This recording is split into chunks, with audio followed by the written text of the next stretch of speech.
Uma sociedade um pouquinho patriarcado, melhor, que é perfeito, isso aí é racismo. Tem um bando de babaca. O ódio das mulheres. Eu acho que o deboche é muito bom.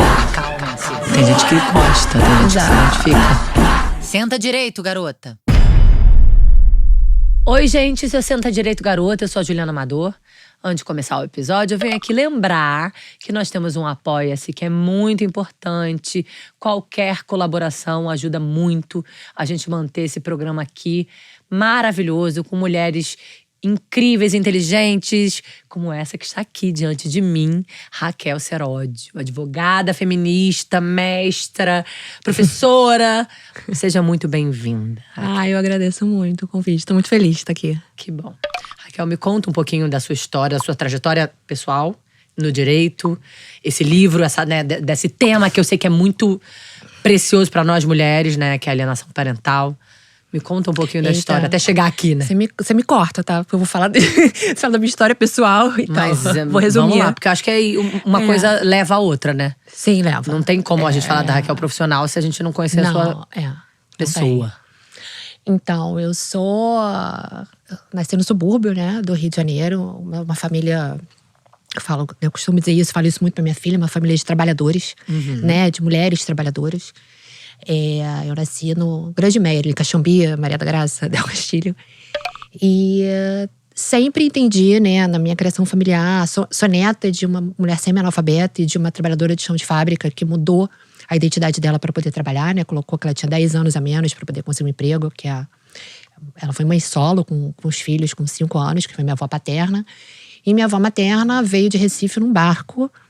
E uma mulher semi-analfabeta que a família não deixou ela estudar, que era a grande mágoa da vida dela, né? Mas que ela amava estudar e ler. E então, assim, eu tenho muito, né, da história dessas mulheres, assim, sempre foi muito importante pra mim a história delas. E eu fui criada pela minha avó materna, porque minha mãe era trabalhadora, né? Meu pai e minha mãe saíam pra trabalhar, se conheceram no curso pré-vestibular. No curso pré-vestibular. Mas meu pai queria ser médico, mas não podia ser médico, porque ele era bancário, então não conseguia estudar. Sim. E trabalhar. E a minha mãe foi professora normal, né? Estudo de educação, Sim. Enfim. Então foi professora do município do Rio e ela ia tentar vestibular para medicina, para biologia, mas não fez. E ela vai fazer pedagogia depois, eu já adolescente. Então, e minha avó cria gente, eu e meu irmão. Então a gente foi criado no meio de livros, né? A gente foi criado no meio das letras, né? Como a minha mãe fala, assim. Minha avó, eu conheci Maria Carolina de Jesus pela minha avó. Eu conhecia, sei lá, milhões de mulheres pela minha avó.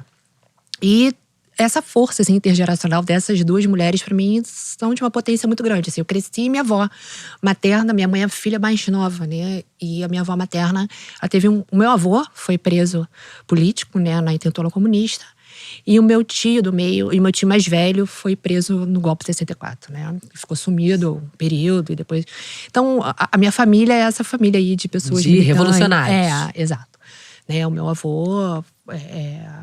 Tanto meu avô quanto meu tio foram expulsos das Forças Armadas, né, por serem comunistas. E aí são anistiados depois, na Constituição de 88, enfim. Mas aí meu avô foi ser carteiro e a minha avó era dona de casa e dava injeção nos vizinhos, conversava, costurava, né, pra poder… E sempre dizendo para os filhos estudarem. Então ela tinha muito orgulho de dizer que ela formou os 3 filhos e ela dizia que ela ia ver os netos se formarem. E o neto mais novo dela, que é meu irmão, ela teve Alzheimer, né? E ela apaga e não consegue mais conversar com ninguém, enfim, sai do mundo depois que o meu irmão pegar a carteira da OAB. É como se ela tivesse, tipo, meus netos vão se formar. E, enfim. E é isso, eu sou criada nessa família de que você só chega a um lugar trabalhando, estudando. Sim. Né? Você precisa de estudo. E minha mãe foi trabalhar numa escola para eu e meu irmão a gente poder estudar numa escola boa. Né? E além de ser professora do município, diretora do município, se aposentou como professora, pedagoga, e minha mãe foi estudar depois. Então, assim, é nesse ambiente familiar, né, que eu vou me forjando, né, que a minha subjetividade vai se forjando. Então, e sempre muito militante, né, sempre participei de movimentos, saía tinha movimento da Uni na escola, eu me metia, eu participava, pegava trem pra ir, fui pro Fora Collor, muito novinha. Criança. Escondida, cheguei em casa. Depois, minha mãe podia ter ligado, sabe? Enfim, então eu fui forjada aí, né? E aí eu queria ser professora de história. Ah, é? Eu queria ter feito história inicialmente. A minha mãe virou pra mim e falou assim: você tá maluca? Você vai ser fazer história, vai ser professora que nem eu. E aí eu engoli aquilo ali, aí minha mãe, vamos fazer um teste vocacional. Hoje eu entendo minha mãe, eu fiquei muito chateada em alguns momentos com isso, mas vamos fazer um teste vocacional. E eu entendo que tinha um lugar ali de uma geração muito preocupada com a subsistência, né? Sim. Eu falo, a geração da minha filha já não tem essa preocupação tão grande, mas a geração dos meus pais, com a minha geração, tinha esse lugar de muito trabalho e crescimento de vida, Sim. né? De poder… Você precisa escolher um trabalho Isso. que te permita E pra viver. minha mãe, eu ser professora, tipo, que nem ela, que trabalhava manhã, tarde e noite, né? Rodava mimeógrafo no final de semana. Tipo, você não vai fazer isso. Sim. Eu tive uma chateação durante o período que eu fui lidando ali num processo terapêutico depois. Mas depois eu entendi, né? E aí eu fiz um teste vocacional e deu… Eu sabia que seria na área de humanas, com toda certeza. Sempre gostei de escrever, sempre escrevi. Sempre escrevi muito. E aí deu direito e jornalismo. E aí eu decido fazer direito. E eu entro… Eu tive uma frustração enorme, né? Porque eu sou de uma época que não tinha Enem. E aí a gente tinha que estudar para cada faculdade. Sim, pra tudo. passar no vestibular. E aí eu passei, acho que na UF pro segundo semestre. E aí eu tive um surto de burguesa e falei, vou fazer PUC. E a minha mãe, cara, é a realidade, você é pobre, né? Você não vai fazer PUC. Mas o que você vai fazer se você não passar numa faculdade pública? E aí nisso eu não passo na UERJ. Eu tenho um número de pontos, mas tinha que ter um número de corte. E eu não entro, aquilo me frustra absurdamente. E aí eu faço Cândido Mendes. Eu entro na Cândida, vou estar na Cândido Mendes do centro. Mas também é particular. Foi particular, mas minha mãe falou pra mim, se vira pra ter bolsa. E eu me virei pra ter bolsa, né? Tive bolsa de diretório no início, depois eu fui fazer prova pra fazer mentoria. E eu era mentora na época de monitora de direito comercial. Nem existe mais, né? Hoje a gente fala empresarial. E aí eu consegui a bolsa na faculdade pra conseguir me formar, sem… E você já se apaixonou pelo direito quando você entrou? Você se encontrou? Então, eu sou uma desencantada, né, pelo direito, assim. Eu via no direito o direito, pra mim, ele era um lugar primeiro. Primeiro foi um lugar de possibilidade de ascensão social. Sim. Minha, né? E aí eu fui entendendo essa lógica, né, que me adoeceu. E depois eu entro na visão do direito, porque assim, aí eu consigo, né? Eu entro na universidade, no governo de Fernando Henrique, Lula, né? Muitos estágios, muito trabalho, né? Mercado de trabalho pulsante. Então eu vou fazer muitos estágios, vou trabalhar em bons lugares, eu me formo, tiro minha carteira do AB, né? É isso, é uma família de trabalhadores, mas a gente nunca precisou colocar… Eu e meu irmão, dinheiro dentro de casa pra comer ou pra sustentar aquela família. Então, a gente fazia estágio, a gente corria atrás, né? Pra crescer profissionalmente. Era essa a responsabilidade que a gente tinha, né? Os dois fizeram direito? Os dois. Meu irmão começa fazendo ciência da computação, mas depois ele me vê me formando e fala, vou fazer também. E ele é advogado hoje. Então, assim, o direito, inicialmente, ele tinha esse lugar de ascensão social. Uhum. E… com o passar do tempo, eu fui compreendendo ele no lugar de justiça social. E eu fui entendendo que né, quando eu saí da faculdade, eu entrei na faculdade, eu sou a primeira pessoa que faz direito na minha família. A minha família é de engenheiros, enfim, pessoal muito de exatas. E aí eu fui bater porta de escritório, né? Trabalhei em grandes escritórios, me formei e trabalhei em grandes escritórios. E aí eu fui me dando conta que aquilo ali estava me dando ascensão social, né? Aí eu consigo sair do subúrbio, eu vou morar na Zona Sul. E aí eu tenho um carro, mas aquilo ali me deixa muito mal emocionalmente. Sim. E aí eu adoeço. Porque é um ambiente hostil, horrível. masculino. Eu fui extremamente assediada por juiz, assim. Eu vivi… é muito violento. Muito. Eu falava, eu tava com sangue burguês nas minhas mãos, que era tudo aquilo que meu histórico de família, de tudo. Tipo assim, eu cheguei na Zona Sul do Rio de Janeiro, né, eu tive um carro zero, e eu olhei para aquilo ali e falei, não é isso que eu quero. Não é isso aqui, eu não quero mais me submeter aos grandes conglomerados, não dá. Pra mim não vale mais a pena. E aí eu me separei, né, eu tinha um relacionamento ali, que eu tinha 30 anos, eu lembro exatamente disso. Eu tava ali, eu morei no Leblon, depois Botafogo. E aí eu tava ali, tipo, muito mal. E aí tomando remédio antidepressivo, tendo crise de pânico no centro do Rio. Uhum. E aí eu me separei, essa minha avó morre. E aí eu viro pra minha mãe e falo, eu vou voltar pra casa. Ela, você não vai sair da Zona Sul, não sei o que. Eu falei, vou voltar, vou largar tudo e vou abrir o meu escritório. Eu vou fazer Eu vou fazer o que faz sentido pra mim.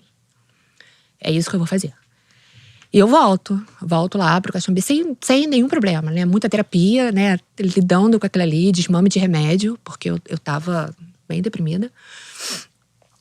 Desmame de remédio e me juntei com algumas amigas. Tinha essas amigas legais que de alguma forma… Não, deu tudo errado. Mas eu continuei. Deu tudo errado, né? Não faz sentido. Elas serviram naquele momento para o Você pontapé. acreditar que era possível. Eu Isso. sei porque eu passei algo parecido por aqui. Entendeu? Então, assim, mas… Porque às vezes você tem essa sensação de sozinha não. Aí vai com alguém. Isso, e quando mas você vê, você tá sozinha. Você não precisava de ninguém. Exato. É isso, era isso que eu precisava. E eu trabalhava no escritório em paralelo. Eu falei, eu não vou pedir. Você ficou no outro escritório também. Paralelo, e eles me demitiram. Quando viram que eu, né, aquilo ali não era… Mas eu sabia, e era o único escritório que eu tinha trabalhado na vida com carteira assinada. Eu falei, deixa eu fazer as duas, a minha CLT, eles que me demitam. Entende? E aí eu abro o meu primeiro escritório, que não dá certo. Essa coisa toda, fui denunciada no AB, enfim. Porque aí começa a ter… Essa sociedade acaba, e não acaba de uma forma muito boa. E aí eu abro… Eu sou denunciada no AB, assino um TAC no AB, onde eu me comprometo, né? Abrir uma pessoa jurídica formalizada e tudo. Naquela época a gente não podia ter uma sociedade unipessoal como a gente pode ter hoje. Tá. Né? E aí o meu irmão vira pra mim e fala, eu entro com você. Eu assino junto com você, eu tava grávida. Né? E aí eu já tinha saído da casa dos meus pais nesse momento. E aí meu escritório começa a crescer e eu começo, assim…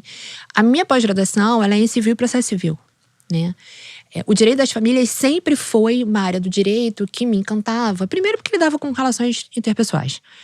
Me encantava por causa do feminismo, me encantava por milhões de questões. E era o que eu podia fazer trabalhando nos grandes conglomerados, né? Era o que eu podia fazer sem ter nenhum conflito de interesse. Então eu sempre fazia um processo ou outro, negociação. E sempre me incomodou muito a forma que o sistema de justiça tratava as mulheres. Sim. E aí eu acabo trabalhando mais em família, né? Meu escritório faz outras áreas, mas eu acabo me dedicando muito e praticamente a maior parte do tempo a direito das famílias. E quando eu atingo ali uma certa independência financeira, eu falo, não advogo mais para homens. Então, eu advogava para homens sem… Desculpa o termo, escrotizar mulheres. Mas eu advogava por uma questão de necessidade financeira mesmo, né? E a gente sabe que eles que estão com uma parte do dinheiro. Sim. Né? Então, e a gente tá no capitalismo. Enfim, mas… E aí eu decido que eu só vou advogar para mulheres na área das famílias. E começo a fazer uma advocacia feminista. Né? Assim, quando tudo era mato, quando ninguém tava falando desse assunto, advocacia com perspectiva de gênero, feminismo, eu já tava… Exatamente, é muito recente isso. É muito recente, sim. Porque, o que acontece, né? E aí, entro um pouco até no que eu trago no meu livro, que e aí, só para completar essa parte, porque aí eu vou embaralhar os assuntos. Depois de uma certa independência, né? A minha filha cresce um pouco mais. E eu caso, né? Com um cara que foi muito meu parceiro, muito meu amigo, o Bruno.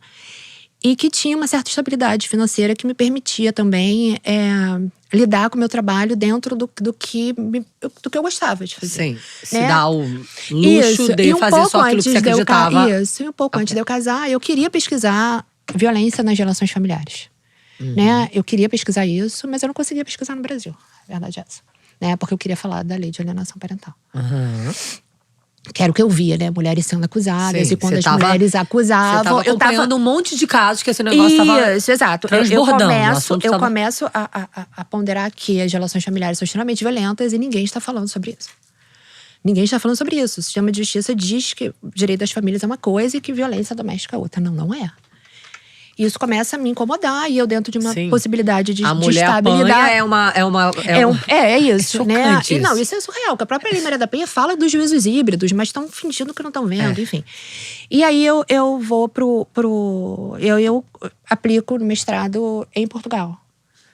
E por que Portugal? O primeiro que eu falava português, né? Segundo que essa minha avó, trabalhadora, mãe do meu pai, ela é uma mulher portuguesa e eu queria tirar… cidadania. Eu tinha cidadania, tava tirando a cidadania, então eu tinha uma possibilidade maior de entrar e sair lá. E era um mestrado, com minha filha muito pequena, que eu ia para assistir as aulas e fazer as apresentações e voltava. Eu não precisava morar e ficar lá. Entendi. Entende? Então… foi uma forma que eu conseguia, porque eu conseguiria pesquisar no Brasil se não fosse no direito. E eu queria pesquisar no direito. Porque não queriam deixar mulheres pesquisarem violência no direito. Né? Está se discutindo, né? Agora está se pesquisando, mas não se pesquisava em 2018, 2019. Entende?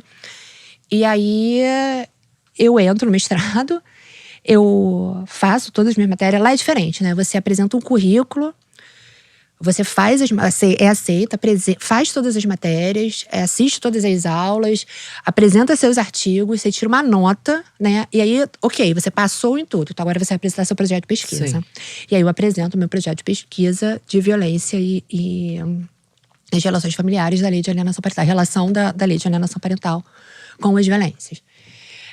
Que era o que eu via na prática, era o que a gente já estava falando, né? As mulheres estão falando há muito tempo, né? Isso, a gente já estava falando. Estão falando há muito tempo. Mas eu queria entender, né, o meu objetivo principal era da onde veio isso. Por que veio isso? Eu preciso fazer uma pesquisa científica disso. Era o meu objetivo, né? Para não entrar nesse lugar do senso comum, tá dizendo, a histérica tá aí falando um monte de coisa. E aí, obviamente, eu já estudava muito, né, o feminismo. E aí eu já estudava muito história do direito, porque eu queria ser professora de história. Mas, né, eu sou professora de história do direito, né, do direito às mulheres. É uma aula específica que eu dou. E aí eu fui pesquisar. E aí eu apresento meu projeto de pesquisa. E eu tiro a nota mínima, né? Eles não queriam que eu pesquisasse isso. Mas eu passei. E aí, eles fazem uma coisa pra mim que foi sensacional. Porque eu falei, agora é tudo ou nada. Eles eu não posso escolher meu orientador lá, né? São eles que escolhem. E eles me escolhem uma orientadora, que é a Bárbara. Que é uma mulher que é feminista marxista, que pesquisa as trabalhadoras do sexo, né? De Minas. E que era professora lá na época. E ela se torna minha orientadora. Então, isso foi sensacional. Porque quando na minha primeira reunião com ela, ela falou, tô contigo. Pode falar, pode escrever o que você quiser. Eu tô com você, mas vamos lá. Vamos lidar com a metodologia disso. Porque você tá pesquisando no direito. Sim. E aí eu falei o que eu queria fazer. O que eu queria fazer no método feminista, né? Numa perspectiva feminista. E que eu queria trazer o patriarcado como categoria jurídica. Que é o primeiro capítulo do meu livro. Depois a gente definiu que ia trazer a história do direito das mulheres, né? Tudo isso comparado ao Brasil e Portugal. E, por último, falar, de fato, da alienação parental e desse entrelaçamento do patriarcado como categoria jurídica, do avanço da garantia de direito das mulheres e como aí explicar o que é alienação parental, de onde ela veio, né? E aí, a gente dividiu, assim, o trabalho. E aí teve pandemia, e aí eu operei coluna, mas pesquisando. Trabalhando, advogando. Sim. E pesquisando, né? E é isso, aí eu defendi ano passado. Né, eu consegui defender ano passado, porque eles seguraram muito tempo pra defender. Eu consegui defender ano passado. Eu fiquei viúva em outubro, eu não me esqueci disso, né? Alguns dias depois de eu ficar viúva, eu pedi pra eles deixarem eu defender online. E eles disseram que não, você vai ter que vir aqui, senão a gente prorroga. Eles não queriam, né? E aí eu fui massacrada, cheguei lá um mês depois, né? Fui viúva, cheguei lá. Uau. E fui massacrada meia hora. Massacrada assim…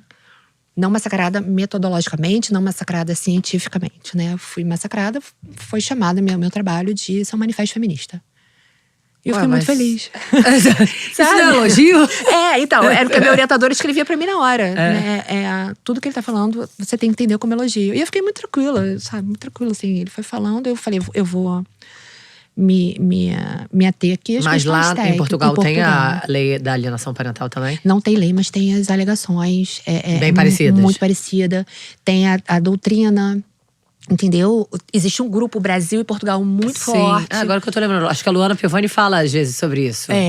Tem um grupo muito forte em Portugal. Enfim, e aí eu vou pesquisar os dois países, né? Como é que os dois países lidam. Né, como é que os dois países… E aí eu faço um entrelaçamento de colônia colonizador, né? E vou trazendo todo esse emaranhado, né, da formação do capitalismo.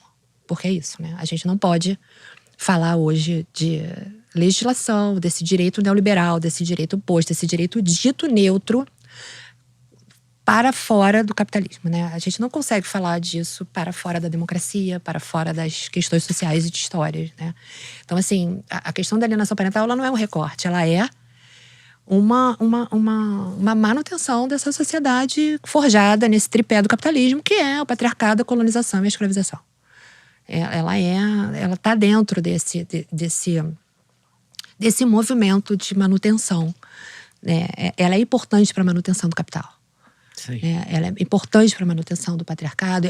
Eu explico, né, a diferença do patriarcado clássico do patriarcado moderno, né? Quais são as diferenças. Eu vou explicando isso no livro. Que o livro é a minha defesa, né? O livro atualizado. é a sua defesa. É a minha defesa atualizada com a legislação.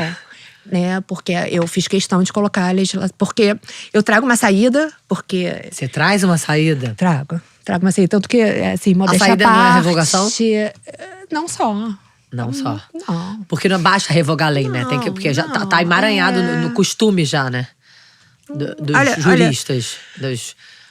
A teoria da alienação parental, as alegações de alienação parental, elas entram no ordenamento jurídico antes da lei. Sim. Tá? Elas entram antes. Elas entram por quê? E aí eu explico isso, né? Viciada em história como sou, que eu queria… Eu sempre falo isso, né? Não pode esquecer que eu queria ser professora de história. Eu faço esse apanhado desde a chegada, são as aulas que eu dou, né, sobre o tema. Eu faço apanhado desde a chegada da família real aqui, 1808. Né? O Brasil ele tem esse marcador que a gente não pode esquecer social. Que muda a nossa formação social, vai vindo da família real para cá. A gente estava se forjando numa outra forma social. Sim. Era uma outra sociedade. Quando a família real vem para cá, as mulheres negras são estupradas, Sim. as indígenas idem, e as brancas vêm de Portugal para casar. Quem é que vem? São as órfãs e as prostitutas. Para casar com os portugueses, porque são racistas desde sempre, né? Sim. Então, é a partir daí que eu começo a falar deste lugar de formação social, de colônia e colonizador.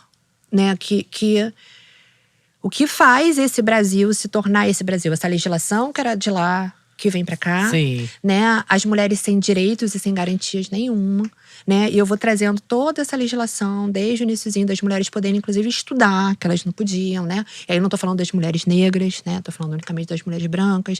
Como é que os estudos eram diferentes dos homens e das mulheres. E todo o movimento de garantia de direito das mulheres que vem desde lá. E não só na área do direito civil, né? Mas também no penal. Inicialmente, as mulheres podiam ser mortas porque traíam, né? E aí a gente tem… defesa da honra. Exato, né? Então, assim, mas a honra de quem, né? Pois de quem é essa honra? E aí eu falo um pouco do livro, né? Quando eu trago, né, na minha dissertação a questão do patriarcado, eu vou lá na Europa, de fato, né? E aí eu lembro de Olympe de Gouges, né? Tipo, quem foram as mulheres? Né? Quem são as mulheres? Malleus Maleficarum, né? Que foi a primeira… Eu trago Malleus Maleficarum como a primeira grande legislação para aniquilamento de corpos de mulheres. Né, que mulheres são bruxas. Eu trago alguns comparativos, inclusive, né? Quem são as mulheres? Né? O que elas são capazes? E essa ideia do Malleus Maleficarum, ela existe até hoje. Sim. Né? As mulheres são essas bruxas, essas perversas. E a gente vê um entrelaçamento e um movimento muito profundo junto do direito, desse direito posto, esse direito neoliberal que entra… Porque as pessoas acham bonitinho falar, a primeira faculdade do Brasil é a faculdade de Direito, nossa, que… Não, gente, é a primeira faculdade de Direito porque os filhos filhos dos portugueses estavam sendo expulsos das faculdades de lá. É por isso, entendeu? Por causa da colônia, por causa do fim da colonização. Então, assim, menos, né? A nossa sociedade não é uma sociedade que olha para dentro, é uma sociedade que olha para fora. Né? A gente foi forjado nesse lugar extremamente violento, olhando os outros como espelho, né? A primeira Constituição do Brasil é uma Constituição extremamente racista por causa do pavor da Revolução do Haiti. Então, se a gente for estudar a fundo, a gente vai vendo, né? Eu dei um curso onde eu fiz um apanhado de todas as constituições, né? E todas as questões de raça e gênero que eram debatidas na Assembleia Constituinte. Assim, é surreal. Até a Constituição de 88 eu fiz todo esse apanhado. Então, assim, é surreal o que é debatido, o que é falado. Então, que é o Brasil de fato, né? Que Brasil é esse que da democracia racial, né? O Brasil, né? Misógino, o Brasil que as pessoas, né? Enfim, não à toa a gente chegou onde chegou, mas vamos lá. Então, voltando aqui um pouco, eu faço esse apanhado, né? De demonstração de avanços de garantias de direito das mulheres. E aí eu demonstro que a lei de alienação parental, ela entra no ordenamento jurídico muito apoiada pela psicologia e pela psiquiatria, né? Richard Gardner é um psiquiatra, né? Que todo mundo já sabe, enfim. E que não era só ele. Acho que é importante a gente falar sobre isso, que era um movimento social da época de contenção de corpos de mulheres na década de 80. Por quê? Não só no Brasil, mas em diversos países havia um avanço de garantia de direito das mulheres. Né? Sim, foi uma resposta a isso. É o que a gente chama de backlash. Né? A lei de alienação parental, ela entra no ordenamento jurídico, né? De forma rápida, enfim. Eu trago isso, especificando direitinho como é que se deu, os debates, né? Tem um livro, inclusive, que eu escrevi um artigo, onde a única participante a favor de que não existisse a lei, ela escreve um artigo explicando como é que foi, que é a Cíntia Ciaralo, que era a representante do Conselho Federal de Psicologia. Então, assim, ela é uma resposta conservadora. Ela é um backlash. Né? E aí eu demonstro, porque assim, ela entra no ordenamento jurídico, tá lá escrito, né, na fundamentação da lei. Mulheres não sabem lidar com filhos de relacionamento. Surreal, né? Ela é uma lei que nasce misógina. Então, e aí o que eu faço também no trabalho é mostrar que quem é que tá entrando com divórcio? Quem é que tá pedindo As mulheres divórcio? que sempre pedem separação são elas as ressentidas. Exatamente. É muito… Não faz o menor sentido. Exatamente. Então, eu vim demonstrando isso e não acho, vou ser muito franca e muito honesta com você, que só revogar vai resolver. Entende? Porque as alegações de alienação parental, elas existem, elas estão aí. Né? E eu faço uma comparação das jurisprudências. Eu faço duas comparações na minha dissertação.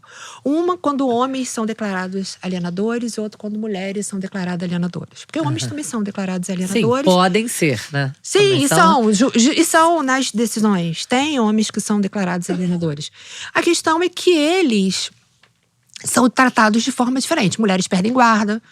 Eles recebem uma advertência e, né, não coube, não teve nenhum problema para a criança, então a gente não vai fazer nada com ele. Então, eu demonstro a forma de tratamento, né, como é que é diferente quando homens são acusados e quando mulheres são acusadas. Por que isso? O Gardner diz primeiro que só as mulheres são alienadoras. Por conta da força do movimento feminista na década de 2000, nos anos 2000, ele vai e volta e fala: homens e mulheres podem ser. Não tem nenhuma cientificidade, não existe nada comprovado de falsas memórias, nada disso. A psicologia já fala sobre isso. Enfim. Mas isso ficou no subjetivo social. Porque nós somos uma sociedade extremamente violenta. A gente não pode esquecer disso. Né? A gente é forjado com muita violência. As relações familiares são muito violentas. Então, as alegações violentas e que aprisionam corpos de mulheres pegam muito, né? Como mulheres devem se comportar. Isso desde lá de 1808, né? De como mulheres devem se comportar. Sim. Então, mas é uma sociedade que odeia mulheres e crianças, porque as crianças são as principais vítimas, né? Para você entender uma questão aqui importante, o meu trabalho não é sobre crianças. Entende? Assim, as crianças, elas são vítimas, mas a lei nasce misógina. A lei nasce com o objetivo de proteger crianças, desqualificando mulheres. Ela diz isso ali. Não, ela diz isso. Não, ela diz, o objetivo da lei é esse, né? Sim. Mulheres não sabem lidar com fins de relacionamento. É uma sociedade que odeia mulheres e crianças, sim. É violenta com mulheres e crianças, sim. Não, até porque muitas crianças são entregadas nas mãos dos seus abusadores. São. Por causa da LAP. São. E, assim, a alegação de alienação parental, ela não está vinculada exclusivamente à questão dos abusos. Sim. Ela está intimamente ligada às violências. Eu acho que é importante a gente falar são sobre várias isso. Violências. Porque no Brasil não tem essa pesquisa. Era uma pesquisa que eu gostaria de fazer no doutorado. Eu ainda preciso fazer o projeto, enfim, de analisar os processos em si. Mas no Canadá tem essa pesquisa. Que está intimamente ligada mulheres que têm alegações de violência, que têm medida protetiva, elas são acusadas de alienação parental. 80%, 90% dessas mulheres são acusadas de alienação parental. A questão da violência sexual, ela ficou muito aflorada, né? Porque realmente é surreal, é um absurdo. A gente chega num nível… Porque é isso, o fato de não ter violência, não ter comprovado, não significa que não teve, né? E não se protege essas crianças e diz que o problema é a mãe. A questão é que tem muitas outras violências também. Qualquer processo que uma relação familiar é violenta, o que eu tenho visto na prática é muita acusação de alienação parental. E fala-se de alienação parental em qualquer circunstância, Sim. inclusive não em processos de guarda e convivência. Estamos falando de alienação parental, que a mulher está entrando com alimentos para os filhos porque ela é uma alienadora. Entende? Assim, virou uma… Nessa comparação de jurisprudências que eu faço, eu pego as jurisprudências da década de 70 e 80 do Brasil, onde ainda existia a culpa pelo fim das relações, onde mulheres eram condenadas por traírem, né, por não seguirem lá as normas sociais, de condutas comportamentais moralizantes. E eu faço uma comparação com as acusações de alienação parental. É muito semelhante. Né? Quando você tem o fim uma nova roupagem da mesma coisa. É isso. A lei de alienação parental, ela substitui esse lugar da culpa. Né? Como é que a gente vai culpabilizar mulheres? Agora vai ser através dos filhos. E como é que a gente vai manter mulheres casadas? Pois é. Porque existe esse movimento social na década de 80 de vamos patologizar mulheres, Sim. vamos conter corpos de mulheres que querem acabar com o casamento, porque o casamento é a base do capitalismo. É ali, é no trabalho de cuidado das mulheres com então, a que a base família. feminista da minha pesquisa é o feminismo marxista, entende? Então tem o lugar do trabalho. É por isso que eu falo que tem uma saída e eu fiz questão de atualizar por causa da lei do fim do ano, que é a lei que institui a Política Nacional de Cuidados. Entende? Porque eu vejo que o lugar do trabalho é o grande mote de manutenção do capital. Sim. E o direito… ele, para manter o capitalismo, como é que eu vou dizer? Os vieses que a gente pode trazer para discutir o capitalismo estão na base da família. Sim. Se acaba essa família… Por que há 2 anos atrás o STF proibiu as relações paralelas? Não reconhece as relações paralelas. Isso é o quê? Isso é marginalizar determinadas relações. Poliamor, enfim. Tem famílias que estão marginalizadas. Por quê? Porque isso está na base do capital. Entendeu? Está na base do capitalismo, desse sistema. Como é que você mantém esse sistema? E um sistema aqui no Brasil que entra muito depois, né? A gente tem uma defasagem de tempo social com a vinda da família real para cá. Então a gente é o último país da América do Sul a abolir a escravatura. Sim. Enfim, todos os nossos atrasos sociais têm relação com essa vinda para cá. Então essa manutenção do capitalismo, ela está posta. E o direito, ela serve a esse lugar. Por isso que eu falo que lá atrás eu adoeci. Eu adoeci porque realmente eu estava servindo a um lugar que não fazia sentido para mim, né? Não fazia o menor sentido eu estar trabalhando para essas pessoas. Porque eu sou uma desencantada com o direito. Eu fui me dando conta de que o direito servia… A quem esse direito serve? Sim. Né? Por isso que eu me utilizo dele… Você tenta estrategicamente burlar o sistema, mas ele é muito pesado, né? E é por isso que a gente vê hoje a advocacia feminista virou nicho de mercado, né? Perspectiva de gênero, e você vê muita gente não dando conta, né? Porque não vai dar conta, porque a gente não vai resolver. A gente não vai resolver. Isso é um caminho. Por isso que o meu livro, ele não tem um objetivo de marketing, de eu aparecer como uma escritora. Não, o livro é trazer para fora do banco acadêmico, que eu acho que é importante. É uma linguagem acessível para todas as pessoas, não precisa ser advogada. Não precisa. Não precisa ser advogado e tem parte… E qual é a solução? Então, não é uma solução, vamos lá. Eu acho que uma coisa que é importante falar o livro escrito por mim, mas ele tem todas as que vieram antes de mim. Né? A gente não pode… Não sou eu que estou dizendo que é uma resposta conservadora sozinha. Não, né? Não sou eu que estou dizendo… a gente vai construindo o pensamento com base… Eu te falei que veio uma vítima, né? Uma mãe vítima de alienação parental aqui, ó. E foi a primeira vez que eu ouvi e fez muito sentido. Que era uma resposta a Maria da Penha, que tinha acabado de acontecer. Eu não digo nem só a Maria da Penha. Eu digo que é uma resposta a… Começa com o Estatuto da Mulher Casada, tá? Os avanços das garantias mas das assim, mulheres. eu acho que tem um nicho muito grande, que é o Estatuto da Mulher Casada, a mulher começa a ser proprietária. É quando o dinheiro chega na mão dela. É quando Sim. ela pode ser dona de alguma coisa. Né? No capitalismo é isso que dá independência financeira. Claro que a gente não vai entrar aqui nas discussões de dependências emocionais, de socialização, enfim, a gente sabe tudo isso. Mas é quando a mulher passa a ter autonomia financeira. Sim. Depois disso tem a lei do divórcio. Depois a gente tem o Código Civil que tira o patriarcado, entendeu? Que o patriarcado deixa de ser a forma de regulação social pelo Código Civil. Homens e mulheres são iguais perante a lei. Ainda assim, com a Constituição, muitos juízes não estavam tratando homens e mulheres de forma igual. Continuam não tratando. Não, dizendo, né? Sim. Que aí muda-se o Código Civil, aí a gente chega no Código Civil de 2002. Entende? E aí a gente tem duas respostas conservadoras. Aí a gente tem a Lei Maria da Penha, que é realmente… Aí foi o… Isso. É a punição que o Brasil recebe, né, internacionalmente, e que é formado lá o consórcio Maria da Penha, que a gente tem grandes mulheres, e que a gente tem a primeira política pública. A Lei Maria da Penha, ela é uma lei não penalizante, não criminalizante. Só existe um crime na Lei Maria da Penha, que é o crime de você descumprir medida protetiva. Sim. Né? E ela é uma lei tão robusta, tão híbrida, tão diferente, que até hoje se discute. Ontem saiu o último entendimento da STJ com relação à Lei Maria da Penha, sobre assim, o tamanho da discussão que ela causa. Sim. Né? E o quanto que ela tem de pêndulo um lado querendo que ela seja cada vez mais utilizada e trabalhada, e um outro lado não querendo. Sim. Né? Então, os juízes dão medida protetiva de pouco tempo. Eu nunca consegui uma medida protetiva para violências patrimoniais. E os juízes dizem, vai discutir na vara da família. Sim. E lá permite. Entende? Então, assim, a Lei Maria da Penha, ela é uma política pública sensacional, que não existe em outro país. Não existe em outro país. Você não consegue uma medida protetiva que nem você consegue aqui em lugar nenhum. Né?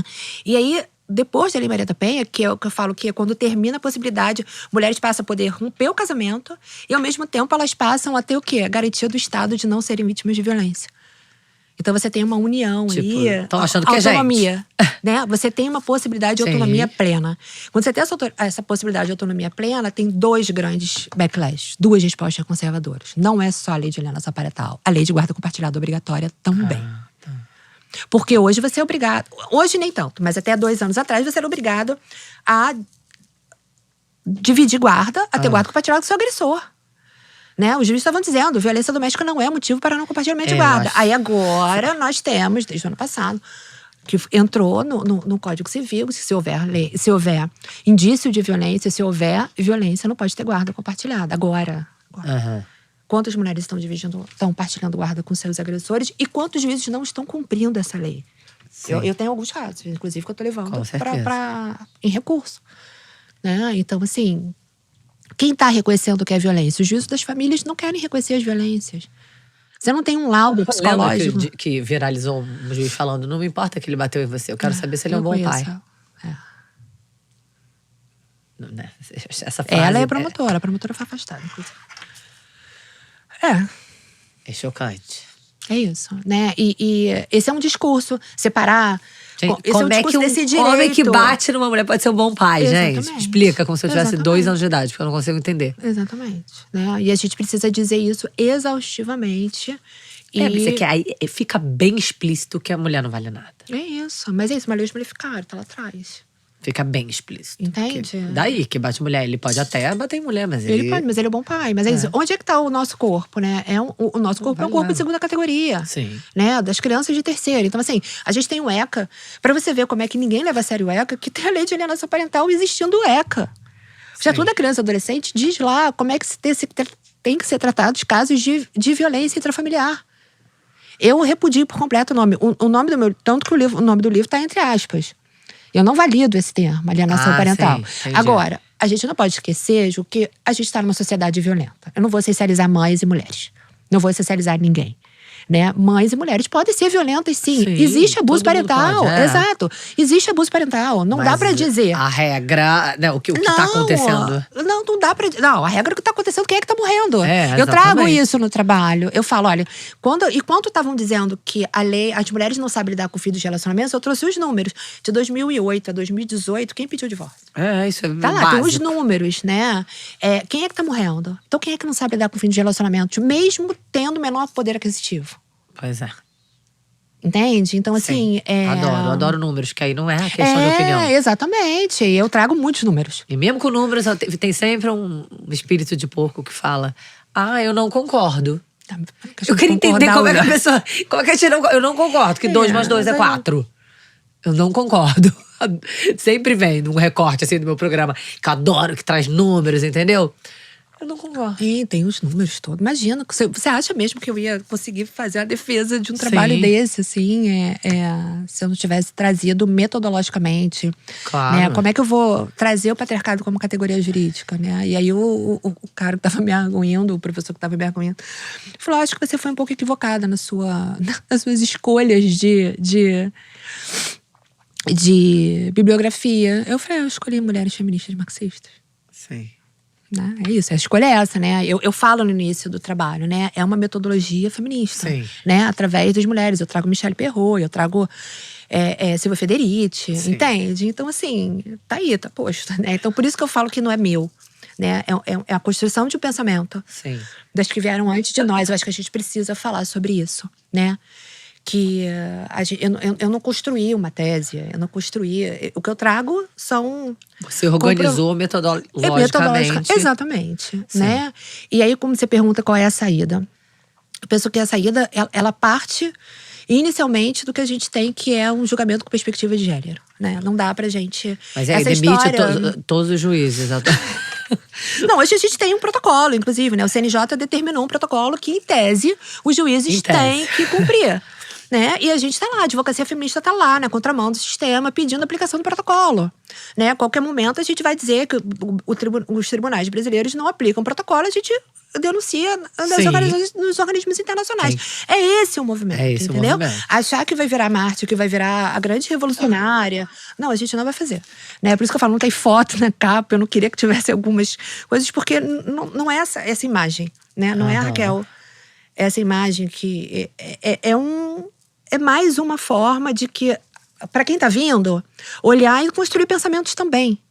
A partir daí. Eu penso que é por aí, entendeu? A gente precisa criar metodologias de construção de pensamento para embasar e de forma feminista. Através de uma perspectiva feminista. Porque nós fomos apagadas a vida inteira da história. Entendeu? A nossa forma de escrever, a nossa bibliografia é uma escolha. Entende? Então, assim, desculpa. Então, assim… E tudo que foi escrito, falado, dito, estudado, foi sempre pela ótica masculina. Exatamente. Entendeu? E aí eu fico imaginando… reescrever a história. Eu fico imaginando… professora de história! Mas é isso, eu falo sobre isso, né? A gente precisa reescrever essa história através da ótica das mulheres, né? Então, vamos nos utilizar das que vieram antes de nós, passando por nós para as que vão vir na frente, né? Para essa construção de pensamento. Porque enquanto eu estou escrevendo, outras estão escrevendo, né? Eu tenho um artigo que é de 2021, que eu fico muito feliz de ver muita gente trazendo, que é quando eu falo o que o caso do México tem a nos ensinar, né? Que o México, o STF de lá, né? Só para entender, assim, o Tribunal Superior… o Supremo Tribunal Federal de lá revogou a lei por causa de um suicídio. Entende? A gente está falando na advocacia desde 2018 sobre isso. Entende? A advocacia feminista tem… Eu sou cofundadora de um coletivo que a nossa pauta principal, a nossa grande pauta é falar sobre a alienação parental, coletivo de advogados familiaristas feministas. Então, porque a gente está ali na linha de frente, advogando para essas mulheres, entendeu? Lidando com essa realidade. E o direito não ensina a lidar com isso. Eu, então, me formei antes da lei. Né? E quando a lei entra, eu falo, gente, mas por que essa lei? Então, vamos lá, vamos estudar essa lei, vamos entender para que ela serve. Aí é isso. Condutas, exigências, como mulheres têm que se… Como as pessoas… Diz pessoas, né? Mas como as mulheres têm que se comportar, o que ela pode fazer, ela não pode viajar. Teve modificação agora. No livro, na minha dissertação, eu trago todas as alterações, todas as tentativas legislativas de escurecer ainda por cima, né? De criminalizar. Existe isso, né? Mulheres que acusam de alienação parental automaticamente estão cometendo crime de denunciação caluniosa. Entende? Então, para você ver, assim, o tamanho do tensionamento que a gente tem social sobre o assunto é enorme. É enorme. Eu trago aqui todas as propostas de lei, todas as emendas, tudo que aconteceu no legislativo, entendeu? Todo esse tensionamento. Estamos num período que me parece favorável para revogação. Sim. né? Eu não sou… Eu tenho grandes amigas que são totalmente pessimistas. Pessimistas? Acho que Que não não vai tem jeito. ter, não vai ter. E tem outras totalmente otimistas. Acho que a gente tem que entender isso como conjuntura política, né? É uma conjuntura política e é um lugar de barganha. Porque assim, Sim. né? O Arthur Lira é acusado de violência sexual. Então assim, olha onde a gente tá, né? Que país é esse que a gente está lidando? E essa lei é uma lei que faz o quê? Aprisiona corpos de mulheres, né? Ela é uma lei que vai servir de barganha política. Sim, com Tá certeza. servindo, como a discussão do aborto também foi. Então a gente não pode se alienar com relação a isso, né? E a gente também não pode se alienar de que essa ideia de que é um movimento suprapartidário, independente de direita, esquerda, a gente precisa olhar isso com determinado cuidado, porque tem a proteção da infância, sim, é importante, sim, mas a que preço e a que custo politicamente a gente está lidando com esse assunto. A saída. Temos o julgamento com perspectiva de gênero, né? Eu acho que é o principal modo. Sim. E é uma lei penalizante. É a única lei civil penalizante, né? Porque os homens podem ser presos por não pagar pensão. É a parte penal nos alimentos. E quem é que pode ser penalizada? As mulheres com a lei de alienação parental. Então, a gente precisa ter esse afastamento, né, da lei em si. Os juízes precisam afastar essa lei para entender um julgamento com perspectiva de gênero. Está lá no protocolo de julgamento com perspectiva de gênero. Folhas 96, página 96. Acusações de alienação parental ocorrem em casos onde são argumentos de homens acusados de violência. Né? Não é nem só… Não trata… Já tá lá. Já tá lá. Entende? E a gente está começando a ver nitidamente… Eu tive agora há pouco tempo acesso a um processo que eu estou estudando, que eu devo trabalhar, enfim, eu não posso dar muitos detalhes, mas que o juiz afastou um laudo de uma psicóloga judicial que fala que tem alienação parental. Então a gente está começando. Agora, a gente tem um movimento enorme, né, para a revogação e a favor. Sim. Né? E a favor. Outra saída que eu penso, através da Política Nacional de Cuidados, tem que compreender mulheres e crianças por uma perspectiva do cuidado, né? Não penalizante. Como é que você acusa uma mulher de alienação parental? Quando você acusa uma outra parte de alienação parental, você tira a criança da centralidade daquele debate. Sim. Né? Você não se preocupa com aquela criança. E o que eu tenho visto é a psicologia e a psiquiatria avalizando isso absurdamente. Né? Crianças repetindo exaustivamente que foram abusadas sexualmente, que viram violências e que vivenciaram violências. Sim. E os psicólogos não estão falando… Tortura. Não estão falando das violências. Né? Estão dizendo que as mães têm que ajudar as crianças a se darem bem com os pais. A gente vê isso hoje nos relatórios da psicologia. Chocante. Então, assim, a gente precisa de uma nova lógica.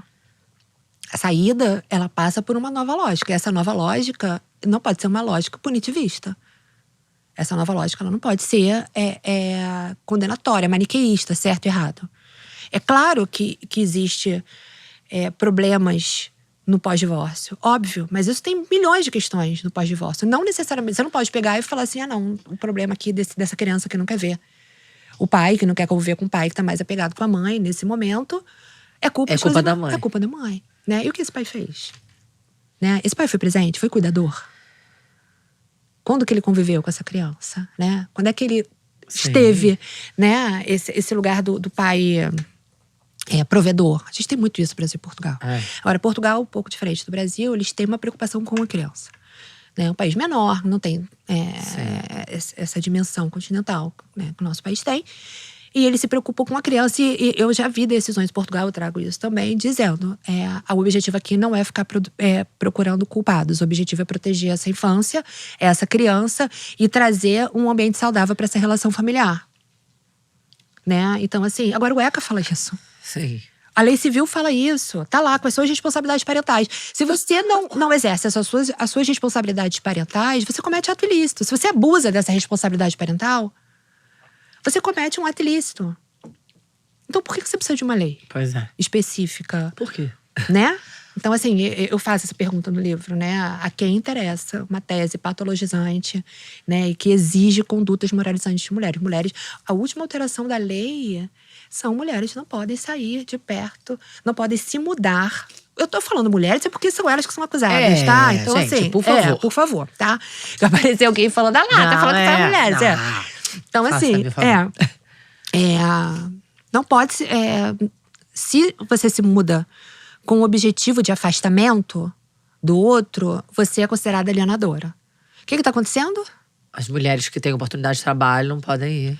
Mulheres têm oportunidade de trabalho, rede de apoio. Sim. Né? Quantas Quer mulheres. morar perto da sua mãe, perto da… Sim, você às vezes separou.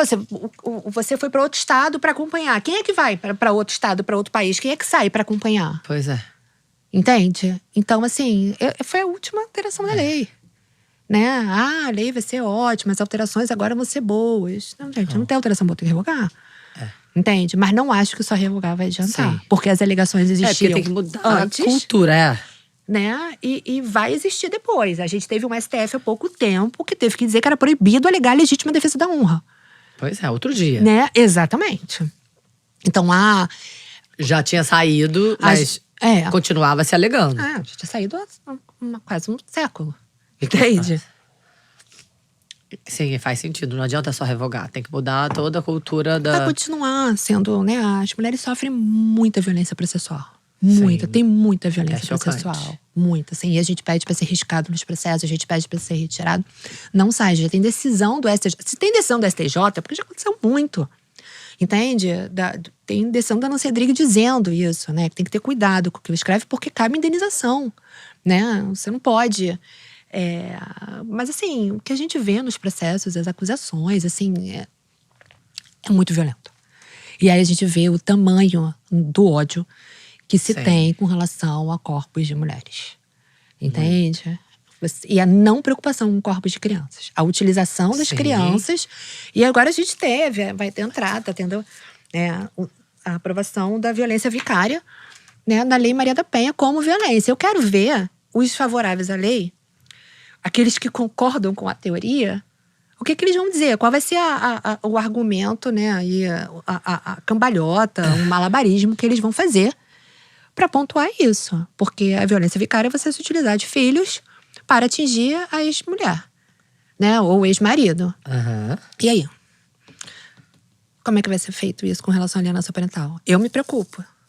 Porque para dizer que as mulheres estão utilizando os filhos para prejudicar os homens, vai ser mole. Não, já é isso. Entendeu? Então, assim, muita gente comemorando, né, essa entrada da violência vicária, da Lei Maria da Penha, mas isso vai ser utilizado ao contrário também. Claro que não pela Lei Maria da Penha, né? Óbvio. Agora, eu me preocupo porque a gente está vivendo um período social, né, no mundo de conservadorismo, né? E de retomada. A gente tem uma decisão agora do Reino Unido tirando as mulheres trans da classificação de mulheres, né? Perda de direitos, né? Não possibilidade de estar em hospitais. Então, assim, a gente está vivendo um período muito conservador e me preocupa. Então, quando você pergunta para mim, você acha que vai revogar?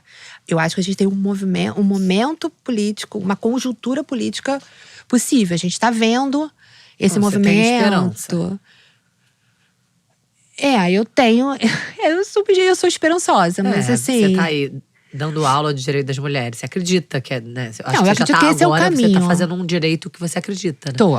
Não me adoece mais esse eu acho que direito. isso é legal, né? Você conseguiu encontrar um espaço onde você puder… Sim. Né? Você usa dessa ferramenta poderosa, que é quem tem o poder. Que sabe que tem o direito. E tá tentando operar a transformação. Mas é muito nadar contra a maré, é quase impossível. E é por isso que eu falo que, assim, se quem tá fazendo tá buscando um lugar de ego, de demonstração do que a gente vê no direito, nesse direito posto, nesse direito… Não vai se dar bem nessa área. Eu costumo dizer isso, porque a gente tá nadando contra a maré. Muito. Tá nadando muito. E tsunami, não é uma maré. Exatamente. A gente tá… Assim, ontem eu fiz audiência onde as pessoas acham, nas audiências, normal. Um pai só vê um filho de sábado para domingo. Eu vi outro dia um juiz, até falei que a Vanessa falou que eu não podia falar do… Não, mas eu posso. Ela não pode, mas eu posso. Pode. Eu posso. E era isso, era o juiz falando pra mãe. Ué, ele não tem obrigação nenhuma de ficar, ele não já te dá alimentos. É só o patriarcado, entendeu? Cara, mas era tão violento. Era Rio de Janeiro, né? Eu acho que isso, quando tá muito perto, a gente fica sempre mais impressionado. Era tão violenta a cena. Chocante. A gente vê isso acontecendo agora. Um juiz falando isso agora pra uma mulher. Mas fala todo dia. E era muito grosseiro, muito violento. Estão falando todo dia. Eu faço audiências, assim. É porque a gente vai… Não é por… E aí… Você vai moldando aquilo ali, você vai pontuando, né? O juiz já começa a saber o que você tá dizendo, o que você não vai dizer, né? Como é que você se porta, assim. Então, por exemplo, os casos de acusação de alienação parental que eu trabalho, eu percebo o juiz, ele bem… Tipo, não vamos… vamos aguardar um estudo, né? Vamos afastar aqui a psicóloga. Por isso que é importante a gente fazer barulho. Sim, com certeza. Vamos afastar aqui a psicóloga que tá aí levantando bandeira pró-alienação parental, entendeu? A gente tá impugnando e eles estão aceitando. Bom. Né? Porque é isso. Agora a gente precisa fazer isso embasado. Sim. Né? Tem que estudar e não adianta só estudar o direito. Porque esse direito posto é um direito neoliberal, é um direito que tá acabando com a gente, né? Então é isso. Tem que ter teoria feminista, tem que ter compreensão muito maior do que só o direito. Sim. Né? Porque só o direito não dá base para essas compreensões de trabalho de cuidado, enfim. Mas todas as teses que a advocacia feminista tem implementado e que a gente tem tido sucesso, elas vêm das bases das doutrinas feministas, né? Reconhecimento do trabalho de cuidado. Nada mais é do que a gente falar de quê? Letícia Fiotti no Brasil, falar de Silvia Federici. Sim. Né? Então, são essas aí que vêm antes da gente, que a gente precisa levar. Com certeza. Raquel, obrigada. Parabéns pelo seu livro, por tudo, pela coragem, por ter encontrado seu lugar, por estar fazendo seu trabalho tão de forma corajosa, porque eu sei que é indigesto. Porque se eu vejo, né, eu sou formada em Direito, né? No PUC, inclusive. A patricinha, a burguesinha. Sangue burguês. E é indigesto. Eu me lembro que eu falava, eu não vou sobreviver.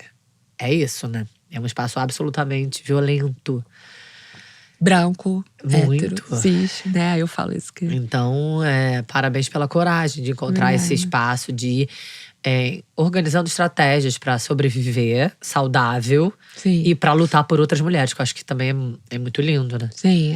Que bom que você advoga só pra mulher. Que bom que a gente tem você. E tem muitas outras, eu né? Sei, muitas advogadas sei. feministas. A gente tá juntas. Eu costumo dizer que eu tô bem amparada. Porque só de advogadas aqui eu tenho todas as especialidades. Que ótimo. Muitas. Que ótimo. Maravilhosas, incríveis. Todas advogadas feministas que estão, assim, lutando bravamente. Então, tô bem amparada juridicamente. Que bom. Que importante. Obrigada por ter vindo. Eu que agradeço. Adorei te conhecer. Sucesso em tudo que você faz. Conte Obrigada. comigo, tá? E, né, eu amo seu trabalho, suas entrevistas sensacionais. Escuto sempre. Você e Maria Carol, né? Eu escuto as duas. Que bom. Maria Carol, minha amiga, te amo. Um beijo. Eu escuto. Eu já participei também do podcast dela, né? Falando sobre casamento. Não te empodero. Isso, não te empodero. E é isso, né? A gente vai se unindo, vai formando essa união aí de mulheres. Vale muito a pena, né? Vamos seguindo. É difícil, juntas mas é juntas. muito melhor. Com certeza. Tem que ser. Obrigada, gente. Um beijo! Beijo, adorei.